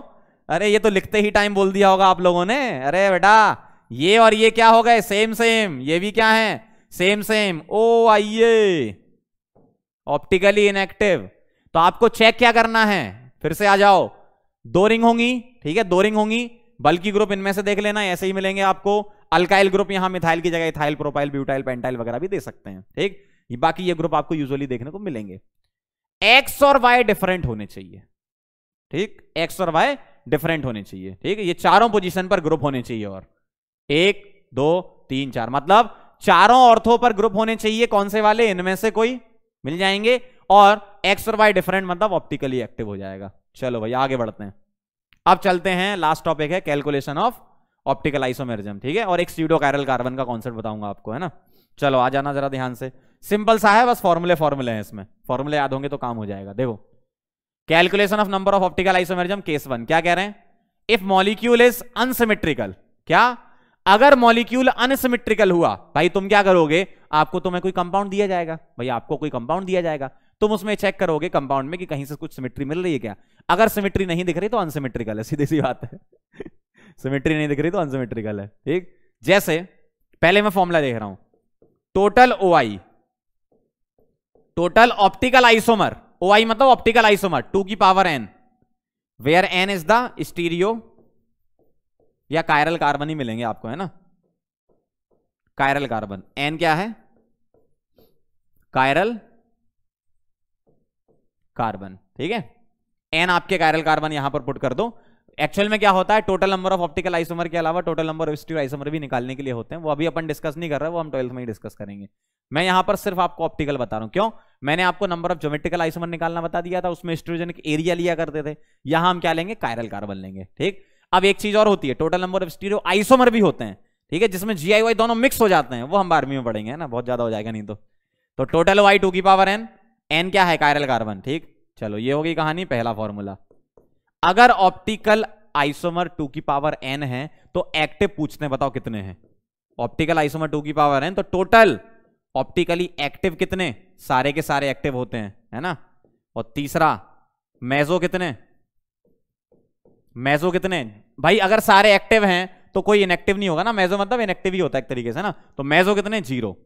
और चौथा RM कितने, RM मतलब रेसमिक मिक्सचर, मैंने आपको बताया था 2 आइसोमर का एक मिक्सचर होता है, तो 2 की पावर n का कितना हो जाएगा मिक्सचर, भाई 2 आइसोमर का एक मिक्सचर, तो 4 आइसोमर के 2 मिक्सचर, 6 आइसोमर के 3 मिक्सचर, मतलब आपको 2 की पावर n-1 लिखना पड़ेगा। मतलब आप सीधा सीधा ऐसा लिख दो, फॉर्मूला याद मत करो, क्या, एक्टिव बाई 2, क्या, एक्टिव बाई 2, खत्म। जितने एक्टिव होंगे वो आपने यहां निकाल लिए होंगे, डिवाइड बाई 2, ठीक है। तो इसको मैं OA/2 लिख देता हूं, क्योंकि आपने यहां OA लिखा है ना, OA डिवाइडेड बाई 2। अब ये हम सब सॉल्व कर लेते हैं, एक सवाल आपके सामने लिख रहा हूं, आपको आसानी से समझ में आ जाएगा। क्वेश्चन यही है, आपको यही सब निकालना है, ठीक है। मैं सीधा क्वेश्चन में ये लिख देता हूं, CH3, ठीक है, CH OH CH OH CH2OH, ऐसा लिख दिया इन्होंने, ठीक। बताओ जरा सारी चीजें, ये फॉर्मूला देखो, आपके सामने फॉर्मूला लिखा है, आपके सामने क्वेश्चन लिखा है, फटाफट से पॉज करके आप ट्राई करो और आंसर बताओ, बिल्कुल करो, साफ साफ, है ना। देखो मैं आगे बढ़ रहा हूं, जब तक आप आ जाना, मैं यही मिलूंगा। 1 कायरल 2 कायरल, कितने कायरल, 2 कायरल, तो N2 हो गया। सिमेट्री दिख रही है क्या, नहीं, क्यों, ऊपर मिथाइल नीचे CH2H, ऊपर मिथाइल नीचे CH2H, सिमेट्री आपको नहीं दिख रही है, 2 कायरल आपको दिख रहे हैं। चलो शुरू हो जाओ। Total optical isomer OI, optical isomer कितने हैं, 2 की पावर n, मतलब 4 आइसोमर हैं, देखो 4 आइसोमर हैं और चारों ही ऑप्टिकली एक्टिव हैं, ठीक है। तो पहला पॉइंट ये, दूसरा टोटल ऑप्टिकली एक्टिव, बताओ कितने, चारों के चारों एक्टिव। अगर सारे एक्टिव तो मेजो कितने, 0। अरे बेटा अगर सारे एक्टिव होंगे तो मेजो कितने होंगे? 0 होंगे ना, सारे के सारे उसी में चलेगा एक्टिव में। चौथा, Rm कितने? एक्टिव बाई 2 मतलब 4/2 मीन्स 2। भाई Rm कितने होंगे? एक्टिव बाई 2 होगा ना, 4/2 कितना हो गया? 2। ऐसा समझ गए कहानी? बहुत आसान है, बस फॉर्मूले याद होंगे, काम हो जाएगा आराम से, कोई दिक्कत नहीं। अगला देखो जरा, अगर मॉलिक्यूल सिमेट्रिकल है, अगर मॉलिक्यूल सिमेट्रिकल है, आपने मॉलिक्यूल देखा, सिमेट्री दिख रही है, ठीक है। अगर सिमेट्रिकल है तो इसमें भी 2 केस होते हैं, केस 1, ठीक है, ध्यान से देखना जरा। केस 1 क्या कह रहा है? इफ n इज, अगर तुम्हारा n क्या है? इवन है, ठीक है, एक इवन वाला होता है, एक ऑड वाला होता है, 2 ले लेते हैं ना। अगर n इवन है तो टोटल ऑप्टिकल आइसोमर होता है 2 की पावर n-1 प्लस 2 की पावर p-1, ठीक है। और यहां पर p क्या है तुम्हारा? ठीक है, n/2, यहां लिख देता हूं, n इवन है और p क्या है तुम्हारा? यहां पर p है तुम्हारा n/2, ठीक है, p क्या है? n/2। तो ये हो गए टोटल OI। अब ध्यान से देखना जरा, ये है तुम्हारे टोटल OI। टोटल में से एक्टिव कितने? टोटल में से एक्टिव कितने? जो पहले लिखा है, मतलब ये एक्टिव हो गए। मेजो कितने? जो बाद में लिखा है ये, तो ये मेजो हो गए, खत्म कहानी। और एक्टिव बाई 2 क्या होते हैं? Rm। तो Rm क्या हो गया? एक्टिव बाई 2, OA/2 है ना, एक्टिव मतलब OA। समझ गए? अब एक सवाल से समझ लो, देखो बहुत आसान है, बस आपको फॉर्मूले याद होंगे, काम हो जाएगा। देखो, अगर मैं इवन नंबर लेकर सिमेट्री ले लूं, जैसे ये, अगर मैं इवन नंबर लेकर ऐसा सिमेट्रिकल ले लूं, सिमेट्रिकल अरेंजमेंट है, ठीक है, तो n कितना है इसका? 1 कायरल 2 कायरल, ठीक है, तो n 2 हो गया, p कितना हो जाएगा? n/2 मतलब 2/2 मतलब 1 हो गया p। बस शुरू हो जाओ। क्या? टोटल ऑप्टिकल आइसोमर कितने? 2 की पावर n-1 प्लस 2 की पावर p-1, बड़ा सिंपल सा है। तो 2 की पावर 2-1 मतलब 2 प्लस 2 की पावर 0 मतलब 2 प्लस 1 मतलब 3। अब ये जो 3 है उसमें से देखो जरा, जो पहले लिखा होता है वही तो तुम्हारा OA होता है। देखो, ऑप्टिकल एक्टिव यही तो होते हैं जो पहले लिखा है, बाद वाला मेजो। मतलब 2 जो लिखा है और 1 लिखा है, इनमें से ही आपको आंसर निकालना है। कैसे? जो एक्टिव होंगे वो क्या होंगे? जो पहले लिखा है, मतलब 2 की पावर n-1 मतलब 2। और मेजो कितने होंगे? जो बाद में लिखा है, बाद में कितना? 1, ऐसा। और चौथा Rm कितने होंगे? एक्टिव बाई 2 मतलब 2/2 1 होगा, ऐसा। अब कई लोग इसमें कंफ्यूज ये होते हैं, सर इसमें तो हमें POS दिख रही है, सीधे इनएक्टिव बोलते हैं ना, ये क्यों कर रहा? बेटा वो तो तब होती है ना जब तुम्हें फिशर प्रोजेक्शन दे रखा होता। उन्होंने ये बताया नहीं है कि इसमें तुम्हारा ऐसा है। देखो, उन्होंने ये नहीं बताया कि ऐसा ऐसा, ध्यान से सुनना, उन्होंने ऐसे बना के नहीं लिखा। अगर तुम्हें वो फिशर प्रोजेक्शन बना के देते तो तुम डायरेक्ट लिखते कि हाँ ये ऑप्टिकली इनएक्टिव है। उन्होंने फिशर नहीं बनाया ना, तो कोई ऐसा भी तो ले सकता है कि सर हम OH लेफ्ट लेंगे, H राइट लेंगे, क्या दिक्कत है? तब थोड़ी इसमें POS आएगी, है ना। तो इन्होंने कुछ बनाकर नहीं दिया है, मतलब हमें फॉर्मूले लगाकर निकालना होगा इस तरीके से आइसोमर, है ना। इन्होंने फिशर नहीं देते बना के, ऐसे लिख देते हैं। समझ गए कहानी? ये हो गई इवन की। अब चलते हैं ऑड पर, ध्यान से देखना जरा। इसी चीज को मैं क्या कर रहा हूं, कॉपी कर लेता हूं और यहां पर अब मैं आपको ऑड वाला फॉर्मूला लिखता हूं। देखना, केस 2 बना देते हैं इसको अपन, है ना। समझना जरा ध्यान से, आपको बिल्कुल क्लियर हो जाएगा नंबर ऑफ आइसोमर निकालना, ऑप्टिकल आइसोमर निकालना, ठीक है। और अपन फिर स्टीरियो की बातें 12वीं क्लास में करेंगे, अभी हम ऑप्टिकल आइसोमर निकालना सीख रहे हैं बस। केस 2, केस 2 के बारे में लिख रहा हूं। अगर n तुम्हारा ऑड हुआ, ठीक है, n तुम्हारा ऑड हुआ तो p होगा तुम्हारा n-1। अब total OI, total optical isomer, ये होंगे 2 की पावर p, ठीक है। अलग अलग बुक में अलग अलग फॉर्मूला लिखा होता है, ये अपना फॉर्मूला है, ठीक है। टोटल OI 2 की पावर p, p क्या है तुम्हारा? n-1। दूसरा लिखने से पहले मैं तीसरा लिख रहा हूं। क्या से? तीसरा लिख रहा हूं मेजो। मेजो होता है 2 की पावर p/2, 2 की पावर p/2। अब बताओ जरा, आपके पास टोटल OI मतलब ऑप्टिकल आइसोमर, टोटल OI है 2 की पावर p, मेजो है 2 की पावर p/2, तो OA कितने हैं? 2 की पावर p माइनस 2 की पावर p/2। ये हो गए तुम्हारे पास एक्टिव। मेजो इतने हैं ना, तो OI में से इतने माइनस कर दूंगा तो एक्टिव आ जाएगा ना। देखो सीधी सी बात है, optical active plus meso is equal to total OI। Total OI कितने होते हैं? एक्टिव प्लस मेजो होते हैं, ठीक है। तो अगर मैं OI का मुझे फॉर्मूला याद है, मेजो का याद है, तो OA का आप याद कर सकते हो, लेकिन आप याद मत करना, ये दोनों निकाल लेना और उसको माइनस करके ये लिख देना। अभी मैं क्वेश्चन करके बता दूंगा, आपको रटना नहीं है फॉर्मूला, है ना। जैसे मैं कर रहा हूं वैसे करा करो क्वेश्चन। RM कितने हो जाएंगे? OA/2। देखो मैंने जो आपको क्वेश्चन करने के तरीके सिखाए हैं, कैसे, जैसे मैं कर रहा हूं वैसे ही किया करो। ऐसे मैंने बताया कि यहां पहले जो लिखा है वो ये, बाद में ये, तो आपको फॉर्मूले रटने नहीं है। क्या याद करना था आपको? सिर्फ पहला वाला याद करना था, ये वाला OA, ये वाला मेजो, OA में से 2 डिवाइड कर दो, RM आ जाएगा, खत्म। अलग अलग फॉर्मूला क्यों याद करोगे? इतना थोड़ी टाइम है तुम्हारे पास, मतलब दिमाग भी तो जाएगा आपका। क्यों याद करना जब नहीं कर सकते याद? बिना याद किए हुए सही से हो जाएगा ना, तो क्यों याद करना? जैसे ये है, ये रटने नहीं है, आप OI याद रखना और मेजो याद रखना, बाकी अपना काम हो जाएगा। देखो चलो सवाल ये कह रहा है CH3 CHOH CHOH CHOH और CH3, ध्यान से देखना, ठीक है। बताओ जरा, सिमिट्री दिख रही है? बिल्कुल दिख रही है, ऊपर CH3 नीचे CH3 और यहां सिमिट्री भी दिख रही है। कायरल कायरल कायरल, ठीक है। तो N कितने होगा यहां पर? 3, तीनों कायरल है, N हो गए 3। अब आप बोलोगे सर ये बीच वाला कायरल कैसे हुआ? बेटा ये बीच वाला कायरल नहीं, इसको सीडो कायरल बोलते हैं। और सीडो कायरल पता है कहां लिखा है? ऑप्टिकल रोटेशन के बाद आएगा, है ना, मैंने आपको लास्ट में बता रखा है ये सीडो कायरल, ठीक है। तो अभी हम सीखेंगे, ठीक ठीक है। चलो ध्यान से देखना जरा। अब मुझे एक बात बता दो, ये कायरल और इस पर डबल स्टार लगा रहा हूं, ये है तुम्हारा सीडो कायरल, ठीक है।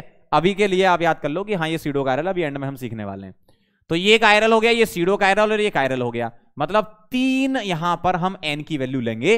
N में हम कायरल को भी काउंट करते हैं और सीडो कायरल को भी काउंट करते हैं। अभी आएगा सीडो कायरल आपके लिए, है ना।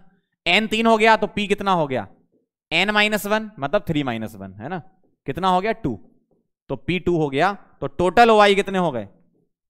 टोटल OI हो गए बेटा 2 की पावर P, टोटल OI 2 की पावर P, ठीक है। मतलब 2 की पावर P कितना है? 2, मतलब 4 टोटल। सॉरी OA बता दो, OA हम नहीं निकालेंगे अभी, उससे पहले क्या निकालेंगे? मेजो बता दो कितने? 2 की पावर P/2, है ना। तो 2 की पावर 1 मतलब 2। अब देखो जरा, टोटल OI 4, 2 मेजो तो 2 एक्टिव, और एक्टिव अगर 2 तो RM कितने? एक्टिव/2 मतलब 1, ठीक है। तो देखो मैं आपको फिर से बता रहा हूं, ये छोटी छोटी सी चीजें हैं, ये आप अच्छे तरीके से लिख लो, आप इनके नोट्स बना लो, बढ़िया तरीके से इन फॉर्मूलों को लिख लो, आगे बहुत काम आएंगे आपके, है ना।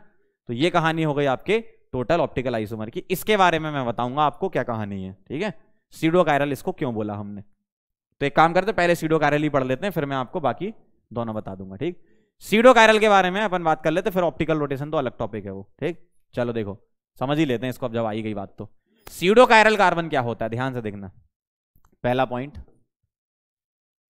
अ कार्बन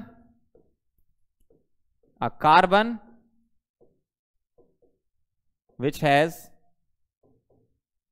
2 different groups, ये डेफिनेशन लिख रहा हूं तो इससे क्लियर हो जाएगा आपका। Carbon which has 2 different groups, 2 different group होंगे।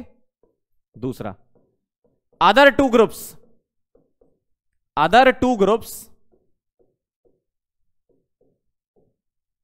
Are same but exhibit GI और हैव कायरल कार्बन्स। ये कहानी है। अब जरा समझना इस बात को, जो मैंने 2 पॉइंट लिखे, दोनों पॉइंट एक साथ बनाना है, ठीक है। मैं आपको ये दोनों पॉइंट से कंपाउंड बना के बता रहा हूं। देखो, अ carbon which has 2 different group, ठीक है। यहां मैंने H लगा दिया, यहां OH लगा दिया, 2 ग्रुप डिफरेंट हो गए। Other 2 groups are same but exhibit GI। तो पहले मैं GI वाला बताता हूं कैसे। ऐसा GI मतलब ऐसे अल्कीन मैंने ले ली इस टाइप से, तो ये GI एग्जिबिट करेगी C वाली, आपको चेक करना आता है। और मैंने यहां ले ली ऐसा, देखो। अब जरा ध्यान से देखना, बहुत ध्यान सुनना बात को। इस कार्बन को मैं क्या बोल रहा हूं? Pseudo chiral. इसको बोल रहा हूं मैं सीडो कायरल। क्यों बोल रहा हूं? क्यों?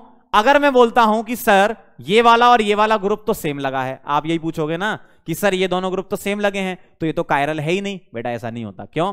अगर ये दोनों एग्जिबिट कर रही है जीआई, तो ध्यान से सुनना, अगर ये मैं बोल दूं सिस, ये बोल दूं सिस, तो ये इनएक्टिव ये ऑप्टिकली एक्टिव है ही नहीं, मतलब ये कायरल है ही नहीं।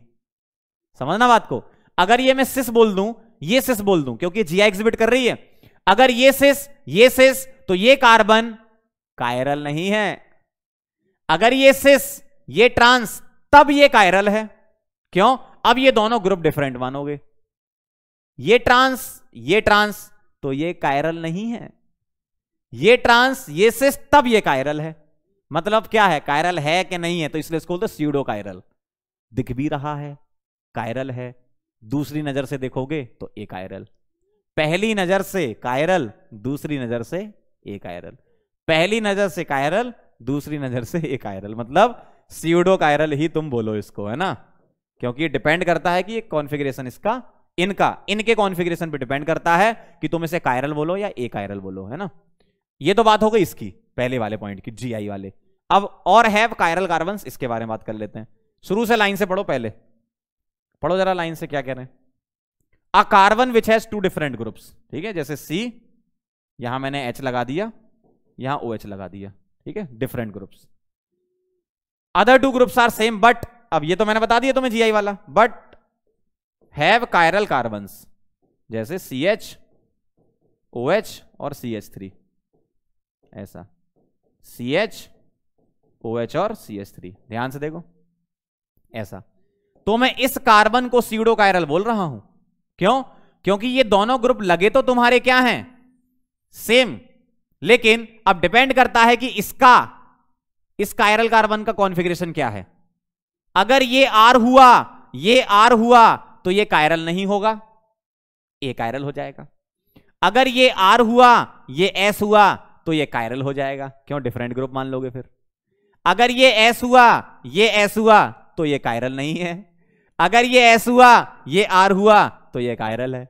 मतलब है क्या, कायरल है कि नहीं है, इसलिए बोलते स्यूडो कायरल। ठीक है, तो ये कहानी थी स्यूडो कायरल की। तो यही वाला केस था जो मैंने आपको पीछे करवाया था कि यहां पर हम जब कभी भी नंबर ऑफ आइसोमर निकालेंगे ना, नंबर ऑफ आइसोमर, तो उसमें इसको काउंट करेंगे। मैंने पीछे किया है, देखो, जब तुम नंबर ऑफ आइसोमर निकालोगे ना, तो कायरल और स्यूडो कायरल में डबल स्टार लगाते हैं, इसको काउंट करते हुए तुम आइसोमर निकालोगे। ठीक है, चलो भाई अब हम चलते हैं लास्ट टॉपिक ऑप्टिकल रोटेशन पर। ऑप्टिकल रोटेशन कौन सा वाला, जो पीपीएल तुम्हारी घूम रही थी ना पिछले टर्न पे, पीपीएल, उसी के बारे में बात कर रहे हैं ना।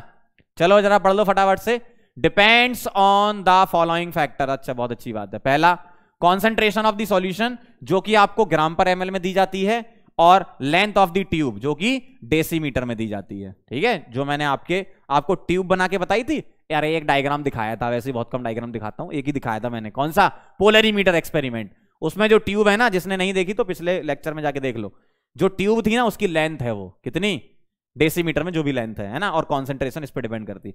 बाकी और भी फैक्टर होते हैं, ऐसा नहीं कि सिर्फ इन्हीं दोनों पे करती है, इसके अलावा नेचर ऑफ लाइट पे, वेवलेंथ वगैरह पे, सब पे डिपेंड करती है। बेसिकली ये दो फैक्टर हमें पढ़ने हैं ताकि हम इससे रिलेटेड न्यूमेरिकल कर पाए, है ना।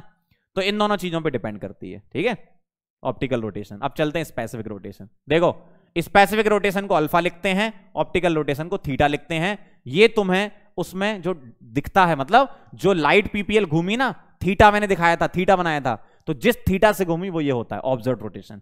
स्पेसिफिक क्या होता है उसके बारे में बात कर लेते हैं। स्पेसिफिक रोटेशन की डेफिनेशन ये है कि the rotation when organic solution is 1 ग्राम पर एमएल, 1 ग्राम पर ML, and length of tube, जो आपने ट्यूब ली थी ना, ट्यूब है ना जिसमें ये सॉल्यूशन पड़ा था, length of tube is 1 decimetre, मतलब ट्यूब की लेंथ 1 डेसीमीटर हो, ठीक है, और 1 ग्राम पर एमएल क्या हो, उसका सॉल्यूशन का कॉन्सेंट्रेशन हो। तो अल्फा इज इक्वल टू, मैं लिख सकता हूं theta by C into L. C क्या है? कॉन्सेंट्रेशन, एल क्या है? लेंथ। ठीक है, थीटा क्या था तुम्हारा ये, अल्फा क्या है ये, सी लिख देता हूं कॉन्सेंट्रेशन, ग्राम पर एमएल में लेना है, ठीक है, और एल ले लेता हूं लेंथ। ये किस में लेना है, डेसीमीटर में, खत्म कहानी। इससे रिलेटेड न्यूमेरिकल होता है आपको, है ना। चलो एक न्यूमेरिकल कर ही लेते हैं इस पे बेस्ड। पढ़ लो जरा सवाल क्या कह रहे हैं। 6 ग्राम 2 ब्यूटेनॉल, 2 ब्यूटेनॉल क्या हो गया आपका ऐसा। अब ये 2 ब्यूटेनॉल है तो ये कायरल कार्बन है, ठीक है, कायरल कार्बन है तो इसके एक कायरल होता है तो दो पॉसिबल हैं इसके, एक डी और एक एल, मतलब एनएंशियोमर पेयर तो एग्जिस्ट करेगा इसका। इस डिसॉल्व इन 250 ml सॉल्यूशन, ये तुम्हें दे रखा है वॉल्यूम, ठीक है, ये वेट। ऑब्जर्व रोटेशन कितना है 30, लेंथ ऑफ ट्यूब दिया 300 mm। अच्छा 300 mm को मैं 3 dm लिख सकता हूं, है ना, mm को dm में कन्वर्ट कर लो। फाइंड द स्पेसिफिक रोटेशन, खत्म कहानी, सीधा formula. Alpha is equal to theta by C L. Theta कितना है, कहां गया, 30 प्लस में, है ना। सी कितना है, ग्राम पर ml, 6/250। और length of decimetre, sorry length of tube decimetre में 3। ये आ गया आंसर, सॉल्व कर लो। 3 से काट दो इसको, 10 आ गया, 250 को ऊपर भेज दो, मैथ्स तो जानते ही हो आप, है ना, 2500 बाई 6, ये आ गया आपका अल्फा। तो ये ऐसा सिंपल सा ये फॉर्मूला था, ठीक है। और ये कहानी थी आज की। और हम आपको जाते जाते बेटा बोलना चाहते हैं सभी लोगों को, जो मेरे दिल में बहुत दिनों से बात रह गई थी, आज मैं आपसे कहना चाहता हूं सभी लोगों को बहुत बड़ा वाला थैंक यू, ठीक है। तो मिलते हैं फिर अपन नेक्स्ट लेक्चर में। और ये जितना भी मैंने पढ़ा है ध्यान से सुनना जरा। हो सकता है ऑप्टिकल आइसोमेरिज्म में कई चीजें आपने पहले से पढ़ रखी हो, अगर आपने पढ़ रखी है तो बहुत अच्छी बात है। आपको ऐसा भी लग सकता है कि सर छोटे मोटे 1-2 टॉपिक आपने नहीं पढ़ाए, कोई बात नहीं, हम क्लास 12th में उसको पढ़ेंगे ही पढ़ेंगे, है ना। ऑप्टिकल आइसोमेरिज्म में जितना मैंने पढ़ाया है उसको तुम बहुत अच्छे से नोट्स बनाओ, उसके बहुत बढ़िया तरीके से लिख लो, क्योंकि 11th से जब आप 12th में आओगे तो मैं आपसे बोलूंगा कि आपको मैंने वो चीज बताई थी तो आपको फिर याद होनी चाहिए, अगर मैंने पढ़ाया तुम्हें तो, है ना।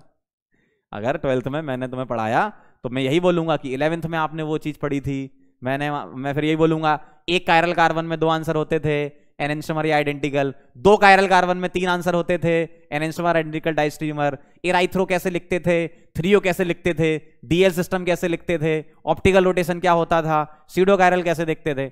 हालांकि हम दोबारा से पढ़ेंगे, लेकिन मैं फिर पूछूंगा भी आपसे कि भाई बताओ ये वाला पढ़ा के नहीं पढ़ा था, ठीक है। तो ये सारी चीजें आपको बहुत अच्छे से कवर करनी है ताकि आप 12th में आओ तो उसके बाद आपकी ऑप्टिकल आइसोमेरिज्म एकदम स्मूथ रहेगी, कोई बहुत ज्यादा चीजें फिर आपके लिए नहीं बचेंगी, बस आपको इन्हीं में ही थोड़े से और एडवांस लेवल के क्वेश्चन आपको करवाए जाएंगे, ठीक है। और पढ़ाएंगे तो पूरा ही कह रहे हैं ना 12th क्लास में, ठीक है। जितना मैंने पढ़ाया ऑप्टिकल आइसोमेरिज्म इतना पढ़ के आप 12वीं में आओगे, बाकी मुझ पे छोड़ दो, अपन सब कर लेंगे, ठीक है। चलो मिलते हैं फिर नेक्स्ट टर्न पे, तब तक के लिए ओके बाय।